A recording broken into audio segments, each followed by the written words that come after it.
श्री विश्वकर्मा महापुराण में 15वें अध्याय के इस भाग में कन्यादान की महिमा बताई गई है।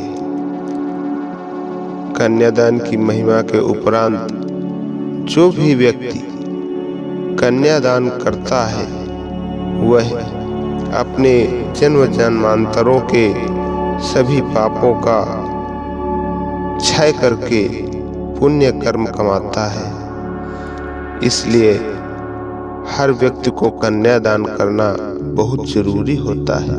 आइए चलिए आगे की कथा में मैं आपको कन्यादान की महिमा बताता हूँ। आप लोग आगे की कथा को ध्यानपूर्वक श्रवण करें। कन्यादान सर्वोपरि दान माना जाता है। यह दान सभी तरह के दान से श्रेष्ठ और अक्षय है। कन्यादान का पूर्ण कर्म जिस भी प्राणी को करने को मिलता है वह व्यक्ति अपना तो भला करता ही है, साथ ही अपने पुरखों अर्थात अपने पूर्वजों को भी पुण्य का भागी बना देता है। ऐसा सोच समझकर उस ब्राह्मण देवता ने अत्यंत प्रसन्न हो विश्वकर्मा के पुत्र द्विजदेवा से इलाचल की कथा से प्रसन्न होकर कहा कि हे दयानिधि,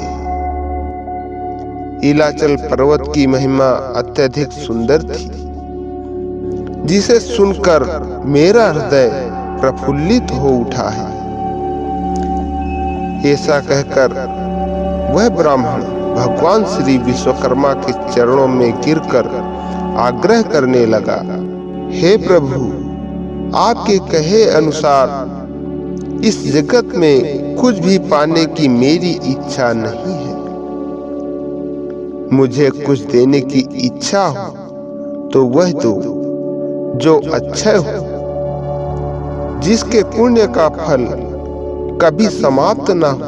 ब्राह्मण बोला, हे श्रीनाथ, हे पालनहार, इस नश्वर संसार में पुण्यों के अनेकानेक मार्ग हैं।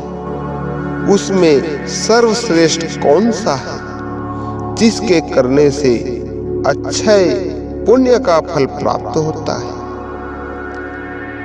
यह सुनकर भगवान श्री विश्वकर्मा ब्राह्मण से बोले, हे विप्र, कन्यादान सर्वोपरि एवं सर्वोत्तम पुण्य कर्म है, जिसके करने से जातक अपना और अपने पीछे के 10 पीढ़ियों सहित उत्तम गति को प्राप्त करता है। तब वह ब्राह्मण भगवान श्री विश्वकर्मा के चरणों में गिरकर याचना करने लगा, हे दयामय, मुझे भी एक रूपवती कन्या दे, जिसका विधि पूर्वक विवाह करके मैं भी इस अच्छे पुण्य फल का भागी बनूं। प्रभु अचानक बोले, हे ब्राह्मण, तेरा जब विवाह ही नहीं हुआ है तो मैं तुझे कन्या कैसे दूं?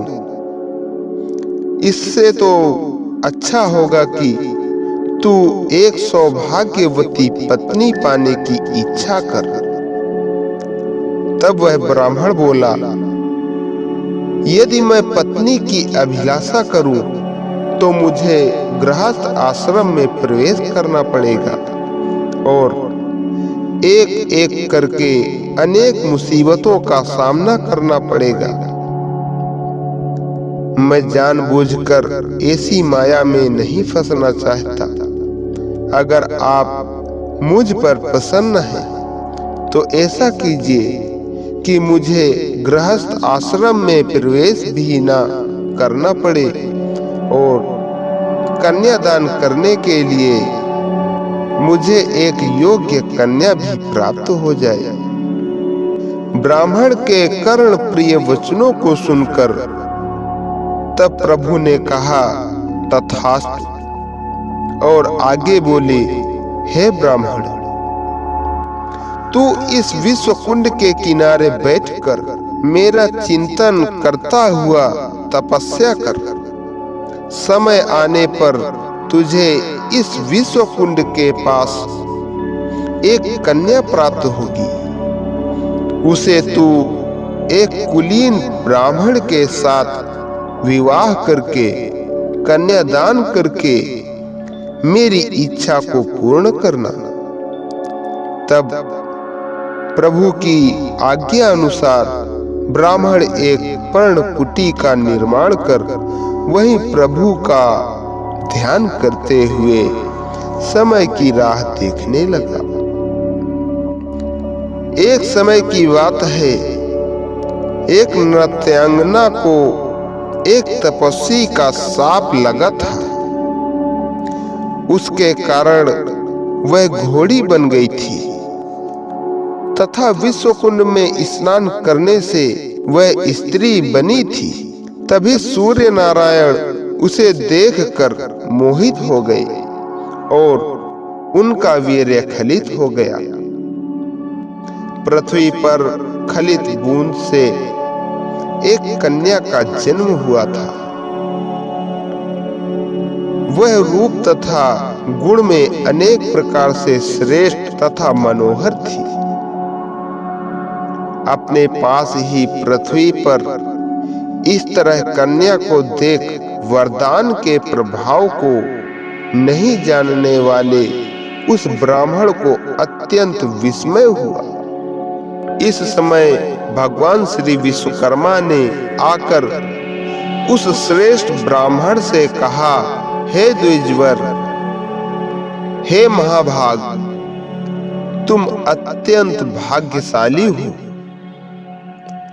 तुम्हारी तपस्या आज पूर्ण हुई। तुम्हारी तपस्या से मैं अत्यधिक प्रसन्न हूँ। सूर्य से उत्पन्न हुई यह कन्या तुम ले जाओ और इस कन्या का अच्छी तरह लालन पालन करना और योग्य समय से इसका उत्तम विधि से किसी सुपात्र ब्राह्मण को दान करना।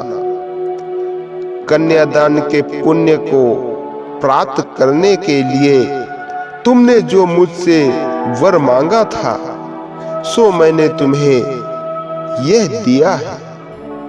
कन्यादान का महात्म्य तो तुमसे छुपा नहीं है।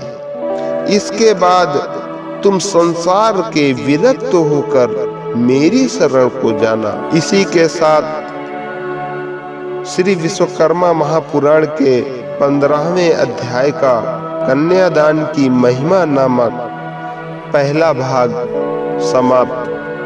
आगे की कथा भाग 2 में देखें। बोलिए श्री विश्वकर्मा प्रभु की जय। बोलिए पुराण पुरुष श्री विश्वकर्मा की जय।